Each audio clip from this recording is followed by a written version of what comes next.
Hello guys, कैसे हो आप सब लोग। आई होप आप बहुत अच्छे होंगे। मैं आशा करती हूँ आप स्वस्थ रहो, खुश रहो, एकदम मस्त रहो।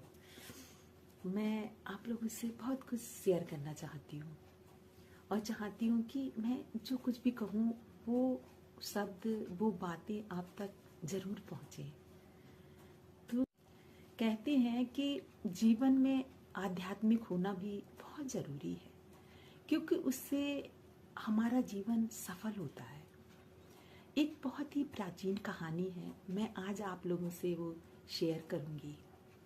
आप लोगों को बहुत पसंद आएगी, मुझे उम्मीद है।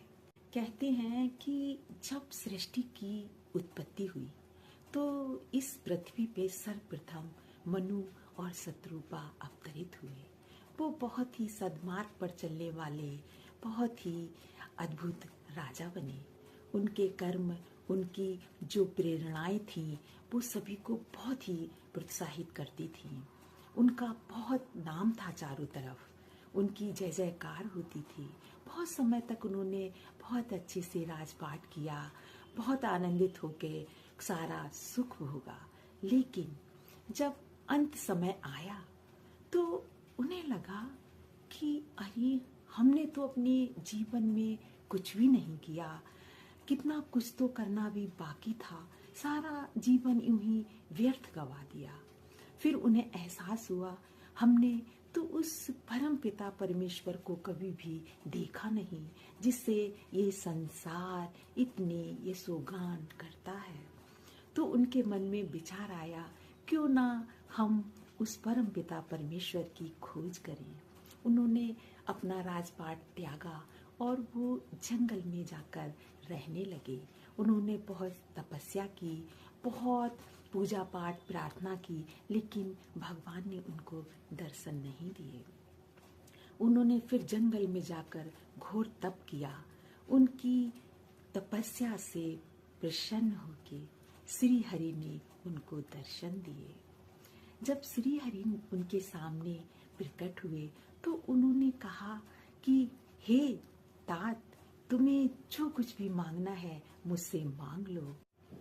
तब मनु और शत्रुपा ने कहा, हे परम पिता परमात्मा, आपसे हम क्या मांगे। आपको देखकर तो हम धन्य हो गए, हमारा जीवन तो उद्धार हो गया। आपसे बढ़ के ऐसी और कौन सी चीज हो सकती है जो हमें प्रिय होगी। हम ये चाहते हैं कि आपके जैसा अगर हमारा पुत्र हो तो हम धन्य हो जाएं। तब श्री हरि ने कहा, हे तात, मैं अपने जैसा पुत्र आपको कहाँ से दूंगा। क्यों ना ऐसा करते हैं कि अगले जन्म में मैं ही आपका पुत्र हो जाता हूँ।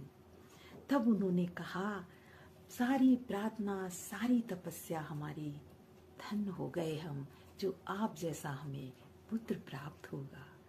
तब श्री हरि ने कहा, हे माता, आप क्या चाहती हैं, आप भी तो बताएं। तो शत्रुपा बोली, मैं आपसे अब क्या ही मांगू प्रभु, मेरे पति ने तो आपसे मांग के सब कुछ पा लिया है। तब श्री हरि ने कहा, अगले जन्म में आप अयोध्या के राजा दशरथ बनेंगे और मैं आपका पुत्र श्री राम कहलाऊंगा। तो कहा जाता है, अगर भक्त की पुकार जो होती है, अगर वो दिल से होती है, सच्चाई की होती है और अच्छाई की होती है, तो भगवान जरूर प्रसन्न होते हैं और अपने भक्त की हर मनोकामना वो अवश्य पूरी करते हैं। जय श्री हरि।